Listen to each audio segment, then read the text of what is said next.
आज सुधीर की 13वीं है। मेरा चित्त अशांत है। बार बार नज़र सुधीर की तस्वीर की तरफ चली जाती। पति कितना भी दुराचारी क्यों न हो, पत्नी के लिए उसकी अहमियत कम नहीं होती। तमाम अपेक्षा तिरस्कार के बावजूद उम्र मुझे सुधीर का इंतज़ार रहा। हो न हो उन्हें अपनी गलतियों का एहसास हो और मेरे पास चले आए, पर यह मेरे लिए एक दीवा स्वप्न ही रहा। आज जबकि वह सचमुच में नहीं रहे तो मन मानने को तैयार ही नहीं। बेटा बहू इंतजाम में लगे हैं और मैं अतीत के जख्मों को कुरेदने में लग गई। सुधीर एक स्कूल में अध्यापक थे, साथ ही वह एक अच्छे कथाकार भी थे। कल्पनाशील, बौद्धिक, वह अक्सर मुझे बड़े बड़े साहित्यकारों के सारगर्भित तत्वों से अवगत कराते तो लगता अपना ज्ञान शून्य है। मुझ में कोई साहित्यिक सरोपकार न था, फिर भी उनकी बातें ध्यानपूर्वक सुनती। उसी का असर था कि मैं भी कभी कभी उनसे तर्क वितर्क कर बैठती। वह बुरा न मानते बल्कि प्रोत्साहित ही करते। उस दिन सुधीर कोई कथा लिख रहे थे। कथा में दूसरी स्त्री का जिक्र था। मैंने कहा, यह सरासर अन्याय है, उस पुरुष का जो पत्नी होते हुए भी दूसरी औरत से संबंध बनाए। सुधीर हंस पड़े तो मैं बोली, व्यवहार में ऐसा होता नहीं। सुधीर बोले, खूबसूरत स्त्री हमेशा पुरुष की कमजोरी रही। मुझे नहीं लगता अगर सहज में किसी को ऐसी औरत मिले तो अछूता रहे। पुरुष को फिसलते देर नहीं लगती। मैं ऐसी स्त्री का मुंह नोच लूँगी। कृत्रिम क्रोधित होते हुए मैं बोली, पुरुष का नहीं। सुधीर ने टोका तो मैंने कोई जवाब नहीं दिया। कई साल गुजर गए उस वार्तालाप को, पर आज सोचती हूँ कि मैंने बहुत बड़ी गलती की। मैंने सुधीर के सवाल का जवाब देना चाहिए था। औरत का मौन खुद के लिए आत्मघाती होता है। पुरुष इसे स्त्री की कमजोरी मान लेता है और कमज़ोर को सताना हमारे समाज का दस्तूर है। इसी दस्तूर ने ही तो मुझे 30 साल सुधीर से दूर रखा।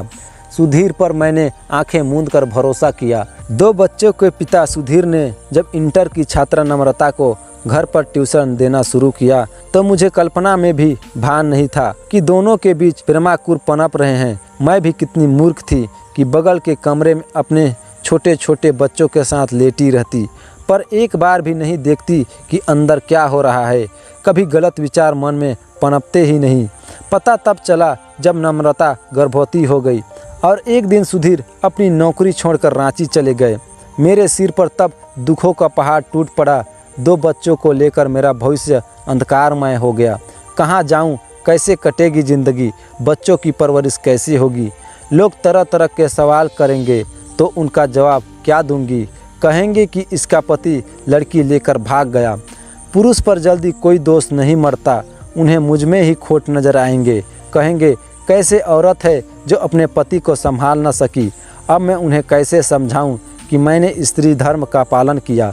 मैंने उन वचनों को निभाया जो अग्नि को साक्षी मान कर लिए थे। तीज का व्रत याद आने लगा। कितनी तड़प और बेचैनी होती है जब सारा दिन बिना अन्न जल के अपने पति का साथ 7 जन्मों तक पाने की लालसा में गुजार देती थी। गला सूख कर कांटा हो जाता। शाम होते होते लगता दम निकल जाएगा।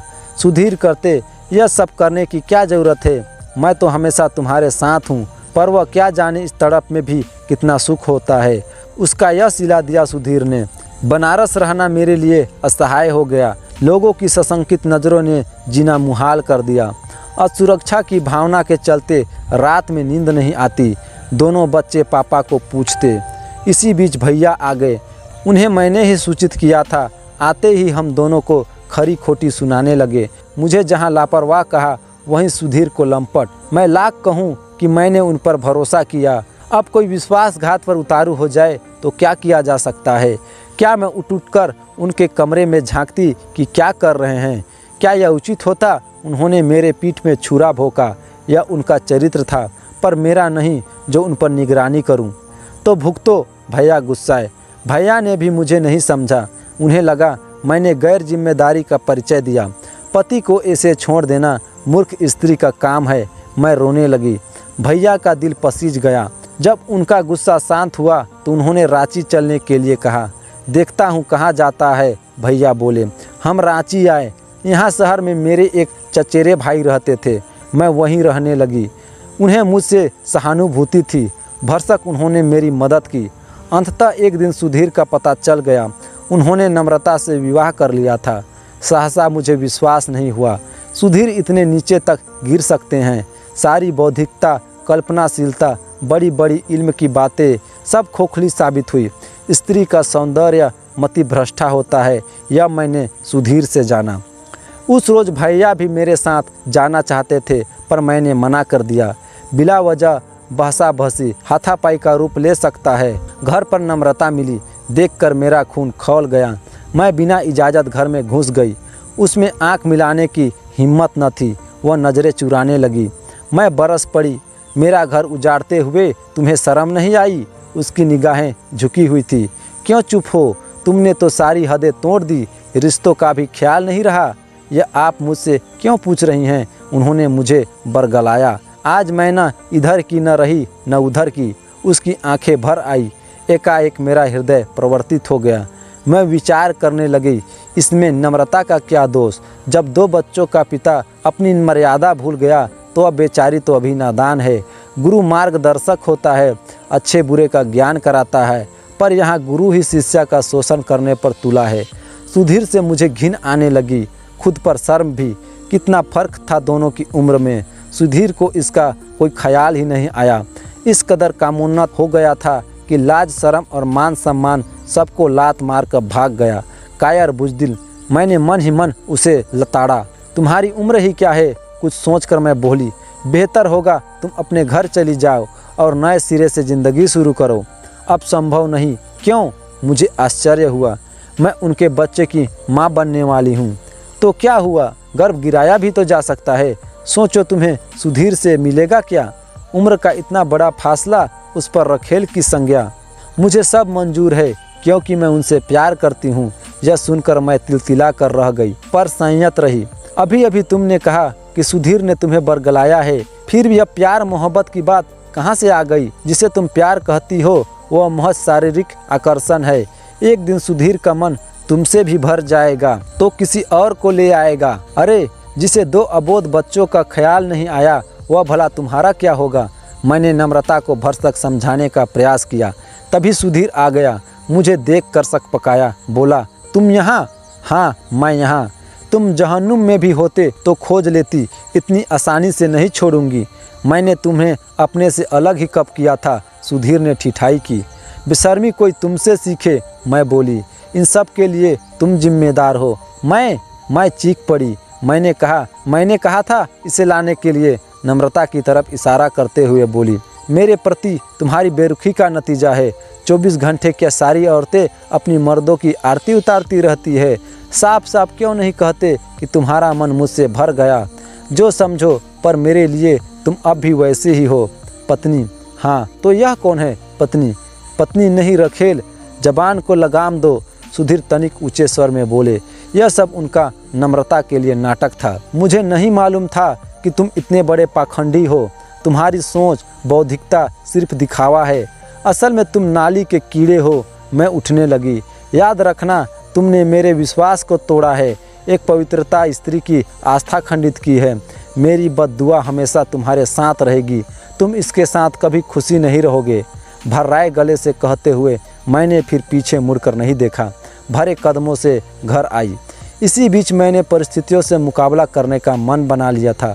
सुधीर मेरे चित्त से उतर चुका था। रोने, गिड़गिड़ाने या फिर किसी पर आश्रित रहने से अच्छा है मैं खुद अपने पैरों पर खड़ी हूँ। बेशक भैया ने मेरी मदद की, मगर मैंने भी अपने बच्चों के भविष्य के लिए भरपूर मेहनत की। इसका मुझे नतीजा भी मिला। बेटा प्रशांत सरकारी नौकरी में आ गया और बेटी सुमेघा का ब्याह हो गया। बेटी की ब्याह में शुरुआती दिक्कतें आई। लोग मेरे पति के बारे में उलझुल सवाल करते, पर मैंने हिम्मत नहीं हारी। एक जगह बात बन गई। उन्हें हमारे परिवार से रिश्ता करने में कोई खोट नहीं नजर आई। अब मैं पूरी तरह बेटे बहू में रम गई। जिंदगी से जो भी शिकायत थी सब दूर हो गई। उल्टे मुझे लगा कि अगर ऐसा बुरा दिन न आता तो शायद मुझ में इतना आत्मबल न आता। जिंदगी से संघर्ष करके ही जीना। जिंदगी किसी के भरोसे नहीं चलती। सुधीर नहीं रहे तो क्या सारे रास्ते बंद हो गए? एक बंद होगा तो 100 खुलेंगे। इस तरह कब 60 की हो गई पता ही न चला। इस दौरान अक्सर सुधीर का ख्याल जहन में आता रहा। कहाँ होंगे, कैसे होंगे? एक रोज़ भैया ने खबर दी कि सुधीर आया है, वह मुझसे मिलना चाहता है। मुझे आश्चर्य हुआ। भला सुधीर को मुझसे क्या काम?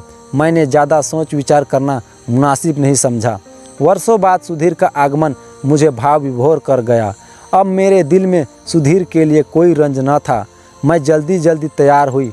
बाल संवार कर जैसे ही मांग भरने के लिए हाथ ऊपर किया कि प्रशांत ने रोक लिया। मम्मी पापा हमारे लिए मर चुके हैं।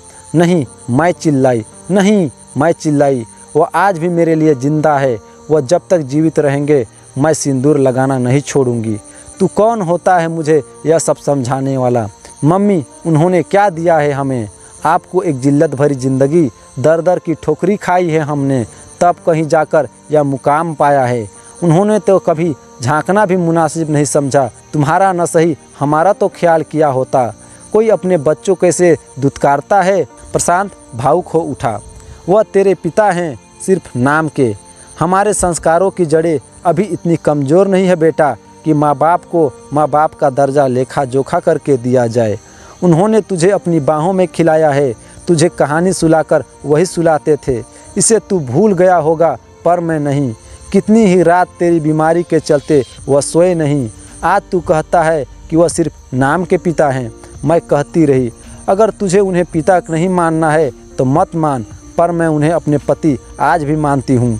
प्रशांत निरुत्तर था। मैं भरे मन से सुधीर से मिलने चल पड़ी। सुधीर का हुलिया काफ़ी बदल चुका था। वह काफ़ी कमज़ोर लग रहे थे, मानो लंबी बीमारी से उठे हो। मुझे देखते ही उनकी आंखें नम हो गई। मुझे माफ़ कर दो, मैंने तुम सबको बहुत दुख दिए। जी में आया कि उनकी बगैर गुजारे एक एक पल का उनसे हिसाब लूं, पर खामोश रही। उम्र के इस पड़ाव पर हिसाब किताब निरर्थक लगे। सुधीर मेरे सामने हाथ जोड़े खड़े थे। इतनी सज़ा काफ़ी थी। गुजारा वक्त लौट कर आता नहीं, पर सुधीर अब भी मेरे पति थे।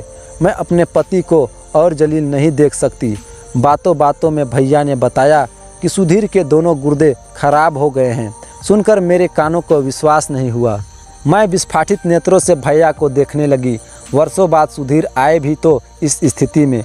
कोई औरत विधवा होना नहीं चाहती, पर मेरा वह धैर्य आसन था। मुझे रहा ना गया, उठकर कमरे में चली आई। पीछे से भैया भी चले आए। शायद उन्हें आभास हो गया था। मेरे सिर पर हाथ रखकर बोले, इन आंसुओं को रोको, मेरे बस में नहीं। नम्रता दवा के पैसे नहीं देती। वह और उसके बच्चे उसे मारते पीटते हैं, बाप पर हाथ छोड़ते हैं। क्या करोगी? ऐसे रिश्तों की यही परिणति होती है। भैया के कथन में मैं सुगबुगाने लगी। भैया सुधीर से कहो वह मेरे साथ ही रहे। मैं उनकी पत्नी हूँ। भले ही हमारा शरीर अलग हुआ हो, पर आत्मा तो एक है। मैं उनकी सेवा करती रहूँगी। मेरे सामने दम निकलेगा तो मुझे तसल्ली होगी।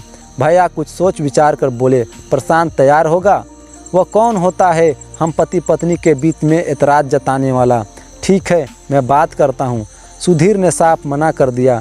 मैं अपने गुनाहों का प्रायश्चित करना चाहता हूँ। मुझे जितना तिरस्कार मिलेगा मुझे उतना ही सुकून मिलेगा। मैं इसी का हकदार हूँ। इतना बोलकर सुधीर चले गए। मैं बेबस कुछ भी न कर सकी। आज भी वह मेरे न हो सके। शांत जल में कांकड़ मारकर सुधीर ने टीस दर्द ही दिया। पर आज और कल में एक ही फर्क था। वर्षों इस आज से मांग भरती रही कि अगर मेरे सतीत्व में बल होगा तो सुधीर जरूर आएंगे। वह लौटे, देर से ही सही। उन्होंने मुझे अपनी अर्धांगिनी होने का एहसास कराया तो पति पत्नी का संबल होता है। आज वह एहसास भी चला गया। आपको यह कहानी कैसी लगी हमें कमेंट करके ज़रूर बताएं। और अगर वीडियो अच्छी लगी तो वीडियो को लाइक शेयर और चैनल में नए हैं तो चैनल को सब्सक्राइब करना ना भूलें। धन्यवाद।